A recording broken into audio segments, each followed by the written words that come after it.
Hello दोस्तों, welcome to my channel the world of story.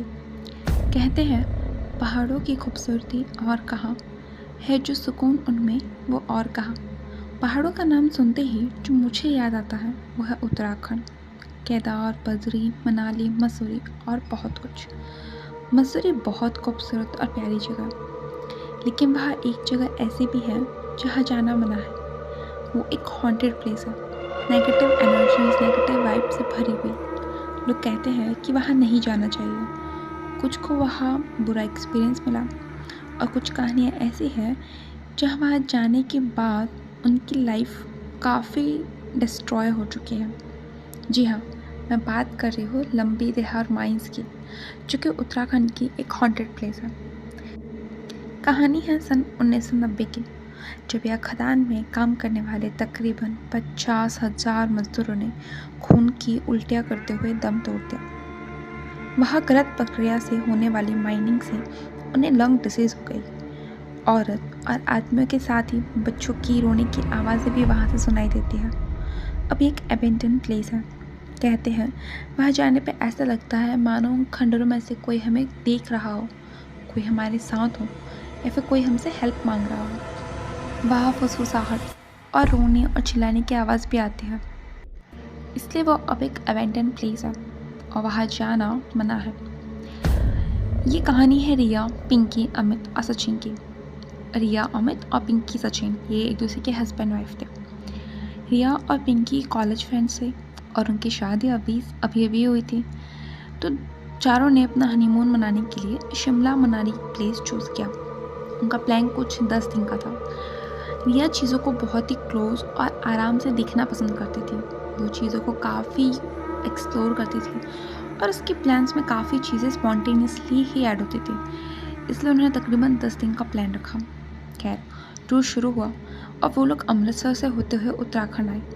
काफ़ी अच्छी उनकी प्लानिंग रही और सब कुछ सही चल रहा था। टूर का वो 5वां दिन था। वे सब मसूरी के एक कैफ़े में बैठे हुए थे। उन लोगों ने ऑलमोस्ट सब देख ही लिया था।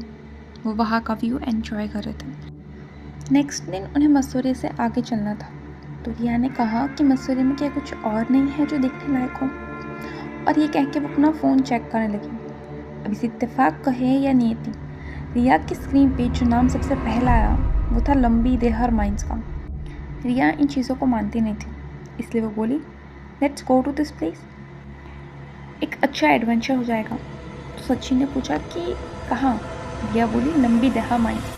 और तभी वेटर उनका ऑर्डर लेके उनके टेबल के पास आया और उसने नाम सुन के कहा कि मैम वहाँ मत जाइए, अपनी खुशहाल ज़िंदगी पे नज़र ना लगाइए। ये सुन के पिंकी तो डर गई, लेकिन रिया ने सबको मना ही लिया। वो होते हैं ना कुछ लोग जो अपनी बात मना ही लेते हैं। खैर, सब लोग जब वहाँ जाने के लिए रेडी हुए और लंबे दिहामास पहुँचे, तब तक शाम हो चुकी थी। वहाँ पे उन्हें 2 लड़के भी मिल गए जो कि वहाँ की जगह एक्सप्लोर करने आए थे, तो उनका डर थोड़ा कम हुआ कि और लोग भी हैं जो उनके साथ हैं।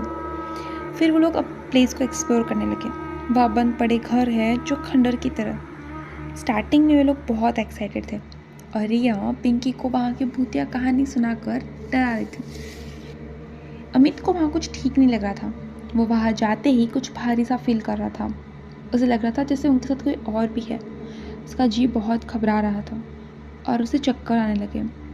बाकियों को लगा कि शायद ट्रैवलिंग की वजह से वो टायर्ड है, इसलिए उसे चक्कर आ रहे हैं। तो वो वहीं से रिटर्न हो गया और बाकी सब लोग आगे चले। रिया वहाँ पे फ़ोटोज़ और वीडियो शूट करने लगी। वो 2 लड़के भी आगे जाके उनसे अलग हो गए और वो अपनी जगह एक्सप्लोर करने लगे। रिया फ़ोटोज़ लेने के लिए एक कमरे में गई। वो वहाँ की दीवारों को क्लोजली देखने लगी, उन्हें टच करने लगी और तब उसे महसूस हुआ जैसे कि कोई उस दीवारों के पार है, जिसे वो सुन नहीं पा रही थी या महसूस कर रही थी सिर्फ। इस बीच कुछ 5 से 10 मिनट बीत गए और जब वापस जाने के लिए रिया दरवाजे की तरफ मुड़ी और बाहर गई, लेकिन वो दिखती है कि वो वापस उसी रूम में आ जाती है। रिया शॉक हो गई, उसे लगा कि शायद उसका वहम हो। वो इस बार बहुत सावधानी के साथ कमरे से बाहर निकली, लेकिन वो वापस उसी कमरे में आ जाती थी। रिया को बहुत डर लगने लगा, वो डर से काँपने लगी। वो पिंकी, सचिन सभी को बुलाने लगी। वो ज़ोर ज़ोर से उनका नाम ले रही थी। वो बार बार कमरे से बाहर जाने की कोशिश कर रही थी। वो थक चुकी थी क्योंकि वो घूम फिर कर उसी कमरे में आई जा रही थी और वो ये सिलसिला पिछले 30 मिनट से की जा रही थी। रिया थक के बैठ गई। वो बाकियों को बुलाए जा रहे थे लेकिन कोई उसकी आवाज़ नहीं सुन पा रहा था। तभी रिया को किसी की आवाज़ आने लगी, जैसे कोई उससे बात करने की कोशिश कर रहा है। जब रिया ने आसपास देखा तो वहाँ कमरे में उसके सिवा कोई नहीं था, लेकिन आवाज़ उसके पास से ही आ रही थी। रिया को भाषा भी समझ नहीं आ रही थी।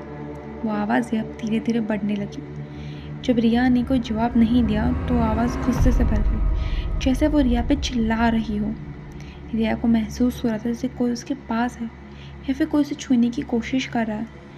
रिया बहुत डर गई और रिया चिल्लाने लगी, बस बाकी को बुलाई जा रही थी। तभी रिया ने देखा कि कमरे में एक काली परछाई सी है जो कोने में खड़ी है और वो रिया की तरफ ही आई जा रही है। रिया ने डर के मारे अपनी आंखें बंद कर ली और उसे जो मंत्र और पाठ याद थे वो आंखें बंद करके बस उन्हें दोहराई जा रही थी। रिया अब आंखें बंद करके भगवान शिव का नाम ले जा रही थी और वो आवाज़ें अब धीरे धीरे कम हो रही थी। लेकिन तभी कमरे में पिंकी और सचिन आ गए। वो रिया को इस हालत में देख के एक पल के लिए डर गए, लेकिन उन्हें लगा कि शायद रिया उनके साथ कोई प्रैंक कर रही हो। पिंकी ने रिया को बुलाया और कहा कि रिया, बस बहुत हुआ, चलो अब चलते हैं यहाँ पे, मुझे भी कुछ ठीक नहीं लग रहा। और जब रिया ने उन दोनों को देखा तो वो भाग के पिंकी से जाके चिपट गई। वो बोले कि पिंकी चलो यहाँ से, यहाँ कोई एग्जिट नहीं है, मैं कब से बस इस कमरे में फंसी पड़ी, चलो निकलते हैं यहाँ से। ये देख के पिंकी हंसने लगी और उसने उसे गेट दिखा के बोला कि ये देखो गेट, यहीं से तो मैं अंदर आई हूँ। मैं अब तेरी बातों में नहीं आऊँगी, तुम मुझे डराना बंद कर, चलो ऐसे चलते हैं। रिया दौड़ के गेट के बाहर आई और इस बार वो सच में कमरे से बाहर थी। वो गली में थी, उसकी जान में जान आई। रिया अब दौड़ के सीधा अमित के पास गई। वो कार के पास जाके ही रुकी और उसने सभी को जल्दी ही गाड़ी में बिठा के वापस से होटल ले आई। वो किसी को कुछ नहीं बताई जा रही थी। बाकियों को लगा कि शायद वो डर गई हो। अगली सुबह रिया को तेज बुखार था। अमित उसे पास के ही हॉस्पिटल में ले गया, लेकिन कुछ खास फ़ायदा नहीं हुआ। 2 दिन हो गए लेकिन रिया का बुखार उतर ही नहीं रहा था। अमित को कुछ समझ ही नहीं आ रहा था। और उस दिन जब वो होटल लौट रहे थे तब वहाँ एक टेम्पल था और अमित रिया को साथ लेके वहाँ पे दर्शन के लिए अंदर गया। वहाँ प्रसाद लेकर जब वो होटल लौटे तो रिया की हालत में थोड़ा सुधार था। जब रिया ने अमित को अपनी आप बीती सुनाई तो अमित को लगा हो ना हो ये बुखार भी शायद माइंस में जाने के कारण ही है। वो रिया को पास के शिव मंदिर ले गया और उसने वहाँ पूजा करवाई।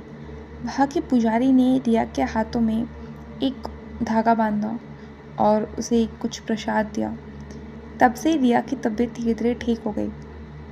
इसके बाद रिया और अमित इन दोनों ने कोई हॉरर प्लेस विजिट नहीं की। तो दोस्तों ये थी रिया की कहानी। आई होप आपको अच्छी लगी हो। अगर कहानी अच्छी लगी हो तो लाइक करें और कमेंट ज़रूर करें।